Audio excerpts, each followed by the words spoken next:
দর্শক, এবার সন্দেহটা একেবারে মোটা আকারে ধারণ করলো। এনসিপি নির্বাচন বর্জন করতে পারে এরকম ইঙ্গিত, এরকম বক্তব্য স্পষ্ট করে জানিয়ে দিলেন এনসিপির মুখপাত্র এবং নির্বাচন পরিচালনা কমিটির চেয়ারম্যান আসিফ মাহমুদ সজীব ভূঁইয়া। এই নির্বাচন কমিশনের উপরে তারা ভরসা পাচ্ছে না। গতকালকে যে বক্তব্যটা দিয়েছিল সেই বক্তব্যেরই এক্সটেনশন রূপ আজকে দেখলাম, যেখান থেকে স্পষ্ট করে জানানো হলো এনসিপি আদৌ নির্বাচন করবে কি না সেটা এখন তারা ভাবছে। তার মানে এনসিপি নির্বাচন বর্জনের এক ধরনের প্রস্তুতি নিচ্ছে। সেই প্রস্তুতি যখন নিচ্ছে তখন আমরা দেখেছি যে আজকে এনসিপির শীর্ষ দুই নেতাকে নির্বাচন কমিশন থেকে শোকজ করা হয়েছে। কি হচ্ছে এনসিপিকে নিয়ে?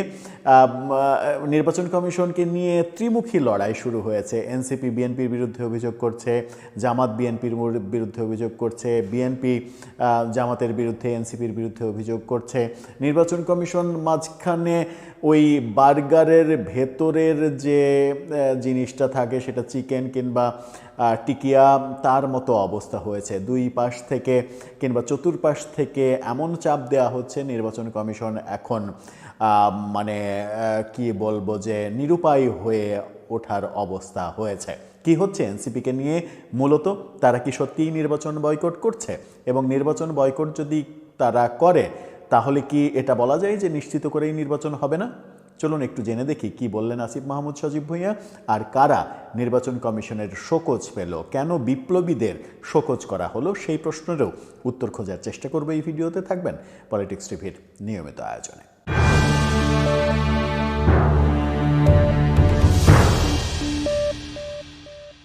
দর্শক, সরকার যখন বিপ্লবীদের দায় মুক্তি দিয়ে অধ্যাদেশ জারি করছে, আইন তৈরি করছে, বিপ্লবীদের কিছু বলা যাবে না, বিপ্লবীদের কোনো কর্মকাণ্ড নিয়ে আদালতে মামলা করা যাবে না, এমনকি জুলাই সনদ নিয়েও আদালতে কোনো অভিযোগ করা যাবে না, মামলা করা যাবে না, সমস্ত আয়োজন যখন বিপ্লবীদের পক্ষে হচ্ছে, তখন নির্বাচন কমিশন এক ধরনের অধ্যত্ব প্রকাশ করলো কি না সেই প্রশ্ন যদি কেউ করে ফেলেন, তাহলে এই বাংলাদেশে এই মুহূর্তে অবাক হওয়ার কিছু থাকবে না। আজকে আমরা দেখেছি যে এনসিপির শীর্ষ দুই নেতা, একেবারে টপ নেতা নাহিদ ইসলাম আহ্বায়ক, তাকে শোকজ করেছে নির্বাচন কমিশন, এবং এনসিপির এই মুহূর্তে সব থেকে আলোচিত এবং সমালোচিত প্রার্থী নেতা, প্রধান মুখ্য সমন্বয়ক নাসিরউদ্দিন পাটোয়ারি, তাকেও শোকজ করেছে নির্বাচন কমিশন। তাদের দুজনকে শোকজ করার ইস্যু প্রায় একই। নাহিদ ইসলাম এবং নাসিরউদ্দিন পাটোয়ারি ঢাকা 11 এবং ঢাকা 8 দুই আসন থেকে যেটা তারা নির্বাচনের আচরণবিধি লঙ্ঘনের ঘটনা ঘটিয়েছেন, সেটা হচ্ছে যে বিশাল বিশাল বিলবোর্ড লাগিয়েছেন নিজেদের ছবি দিয়ে। সেখানে বিলবোর্ড লাগিয়ে কৌশলে ভোট চাচ্ছেন এবং কৌশলে হ্যাঁ ভোটের ক্যাম্পেইনের মাধ্যমে নির্বাচনের ক্যাম্পেইন করছেন। দুইজনের ব্যাপারেই তাই, বিশাল বিশাল ছবি দিয়ে নিজের নির্বাচনী এলাকায় এই কাজটা করছেন, যেটা নির্বাচন কমিশন বলছে যে 22 তারিখে 21 তারিখে প্রতীক বরাদ্দ এবং 22 তারিখের আগে কেউ কোনো ধরনের নির্বাচনের ক্যাম্পেইন করতে পারবে না। কিন্তু প্রশ্ন ওঠে যে তারা তো কৌশলে হলেও হ্যাঁ ভোটের ক্যাম্পেইন করছে। এই সব বিশাল বিলবোর্ডে তো তারা বলেনি যে শাপলাকলিতে ভোট দিন, তারা বলেছে হ্যাঁ ভোট দিন।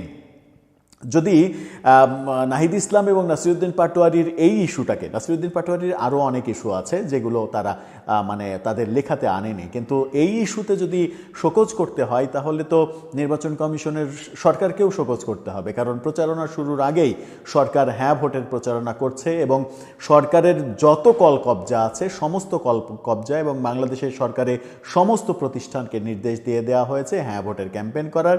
আজকে অধ্যাপক আলী রিয়াজ তিনি বলেছেন যে সরকারি কর্মকর্তা কর্মচারীদেরও হ্যাঁ ভোটের ক্যাম্পেইন করার ক্ষেত্রে কোনো আইনি জটিলতা নেই। তার মানে হচ্ছে যে সরকারের সমস্ত হ্যান্ডসকে নামিয়ে দেওয়া হয়েছে হ্যাঁ ভোটের ক্যাম্পেইন করতে। কিন্তু নির্বাচনের প্রচার এখনো শুরু হয়নি, 22 তারিখ থেকে নির্বাচনের প্রচার শুরু করবে।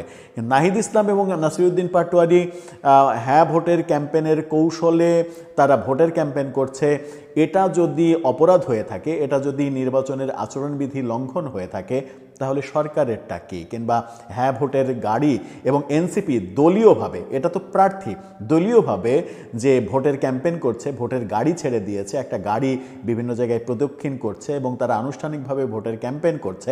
হ্যাঁ ভোটের ক্যাম্পেইন করতে গিয়ে তারা তার দলের এনসিপির প্রচার করছে এবং শাপলাকলির প্রচার করছে, সেগুলো তাহলে তো এনসিপিকে দল হিসেবেই শোকজ করার কথা। এখন নির্বাচন কমিশনের কাছে কেউ যদি প্রশ্ন করে ফেলে যে 24-এর পরে নতুন বন্দোবস্তে নতুন বাস্তবতায় বিপ্লবীদের শোকজ করার সাহস আপনাদেরকে কে দিল, যদি কেউ বলে ফেলে যে এই নির্বাচন কমিশন হচ্ছে ফ্যাসিস্টের দোসর, এরা ফ্যাসিস্ট তাই বিপ্লবীদের শোকজ করে, বিপ্লবীরা হ্যাঁ ভোটের ক্যাম্পেইন করছে, জুলাই সনদ বাস্তবায়নের জন্য এটা করছে, কিন্তু নির্বাচন কমিশন সেটাকে শোকজ করে সেই পদক্ষেপে বাধাগ্রস্ত করার চেষ্টা করছে, যদি এরকম ভাবে বলার চেষ্টা করে কেউ, তাহলে কি তার কি অপরাধ হবে? আমার মনে হয় যে এরকম ন্যারেটিভ দাঁড় হয়ে যেতেও পারে। মুখ্য যে আলোচনা করতে চাচ্ছিলাম সেটা হচ্ছে যে এনসিপি নির্বাচন নাও করতে পারে, এই কথা স্পষ্ট আজকে আসিফ মাহমুদ সজীব ভূঁইয়া জানিয়ে দিয়েছেন। তিনি আজকে সংবাদ সম্মেলনে, এখন টেলিভিশনের শিরোনামটা দেখে নিন, সেখানে বলা হচ্ছে বর্তমান ইসির অধীনে নির্বাচনে অংশ নেওয়ার বিষয় পুনর্বিবেচনা করবে এনসিপি। তার মানে হচ্ছে যে তারা এখনো সিদ্ধান্ত নেয়নি নির্বাচন করার, নির্বাচন তারা করবে কি করবে না এই ব্যাপারে তারা সিদ্ধান্ত নেবে। তার মানে এই নির্বাচন নিয়ে জটিলতা তৈরি হচ্ছে, তার মানে এই নির্বাচন 12ই ফেব্রুয়ারি না হওয়ার একটা প্রক্রিয়া মোটামুটি শুরু হয়েছে এবং সেই প্রক্রিয়াটা অনেকে, এনসিপির যারা সমালোচক তারা বলেন যে ভোটে তাদের এবং তাদের জোটের পরাজয়টা তারা স্পষ্ট বুঝতে পেরেছেই বলে যে কোনোভাবে নির্বাচনটা যেন না হয় কিংবা নির্বাচনটা যেন পিছিয়ে দেয়া যায় সেই কৌশলের রাজনীতিটা তারা করতেই পারে। এটা রাজনীতিতে তো কৌশল থাকবেই, আর রাজনীতিতে কৌশল অবলম্বন করা তো আর মহাপাপ নয়, সুতরাং তারা তাদের কৌশলের রাজনীতি করবে। কি বলছেন তিনি, একটু চলুন বিস্তারিততে যাই।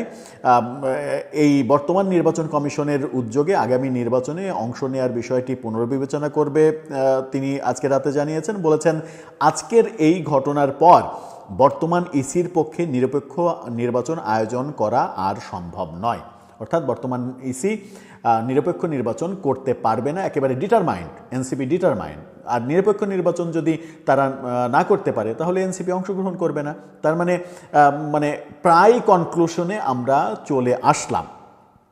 তিনি বলছেন তাদের অধীনে নির্বাচনে যাব কি না তা পুনর্বিবেচনা করব, অর্থাৎ এখন পর্যন্ত তাদের সিদ্ধান্ত হচ্ছে না যাওয়া, যাবেন কি না সেটা পুনর্বিবেচনা করবেন। আসিফ মাহমুদ বলেন বিএনপির শীর্ষ নেতাদের সঙ্গে 1.5 ঘন্টা বৈঠক করে এসে নির্বাচন কমিশন ঋণ খেলাপি ও দ্বৈত নাগরিকদের বিষয়ে একপাক্ষিক রায় দিয়েছে। গতকালকে যে হুঁশিয়ারিটা তিনি দিয়েছিলেন আজকে সেটার মোটামুটি একটা সেমিফাইনাল শট তিনি খেললেন।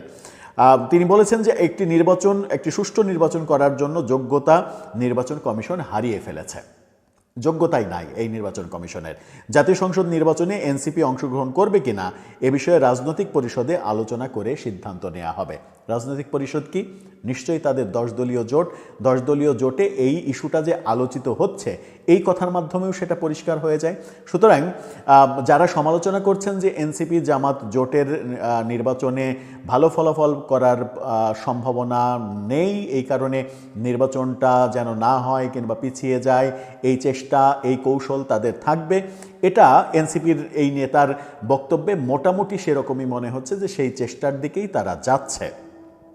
তিনি বলেন আপিলে নির্বাচন কমিশনের পক্ষপাতদুষ্টর অভিযোগ রয়েছে, একটি নির্দিষ্ট দলের সঙ্গে বৈঠক করে প্রার্থিতা বহাল রেখে আপিলের রায় দিয়েছে। দ্বৈত নাগরিকদের ক্ষেত্রে সোমবার থেকে আইনি লড়াইয়ে নামবে এনসিপি, তার আইনি লড়াইয়ে নামারও ঘোষণা দিয়েছেন তিনি আরও বলেছেন বড় প্রার্থীদের বাঁচানোর জন্য নির্বাচন কমিশন নানা প্রক্রিয়া অবলম্বন করছে, এ বিষয়ে প্রধান উপদেষ্টার সঙ্গে এনসিপি সাক্ষাৎ করবে বলেও তিনি জানিয়েছেন। অর্থাৎ মানে রাত পোহালেই তারা প্রধান উপদেষ্টার সঙ্গে সাক্ষাৎ করবেন।